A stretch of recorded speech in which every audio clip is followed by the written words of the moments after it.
එකමත් එක කාලෙක ලස්සන අහිංසක දගකාර හාවුන් පවුලක් හිටියා.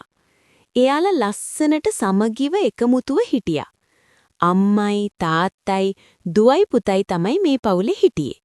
මේගොල්ලෝ හිටියේ ලස්සන කැලෑවක. දවසක් මේ අයියා නංගි හැමදාම වගේ සෙල්ලම් කර කර හිටියා. ඒත් අම්මා කිව්වා ඔයාලා සෙල්ලම් කරන්න ඒත් අර දුර තියෙන කැලෑවට යන්න එපා. එහෙ භයානක සත්තු ඉන්නවා කියලා කිව්වා. මේ දගකාර ළමයි දෙන්න ඒ දුර තියෙන කැලෑවට යන්නේ නැතුව සෙල්ලම් කර කර හිටියා. ඒත් මේ හාපැංචාට කුතුහලයක් ඇති වෙලා ඒ කැලෑවට යන්න හිතුණා. අයියා කිව්වා නංගි අපි අර දුර කැලෑවට යමුද? බලන්න එතන හරිම ලස්සනයි වගේ කියලා. නංගි කිව්වා මට බයයි එහෙට යන්න. අම්මත් එපා කිව්වනේ කියලා. මේ අයියා කියන දේ අහන්නේ නැතුව ඒ කැලෑවට ගියා.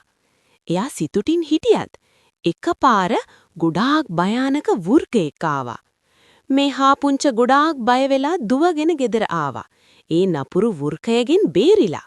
අම්මා කිව්වා අනිත් දවසේ අම්මා තාත්තා කියන දේ අහන්නේ නැතුව නරක වැඩ කරන්න එපා කියලා. ඔයාලත් අම්මා තාත්තා වැඩිහිටියෝ කියන දේ අහන්න හොඳ ළමෙක් වෙන්න.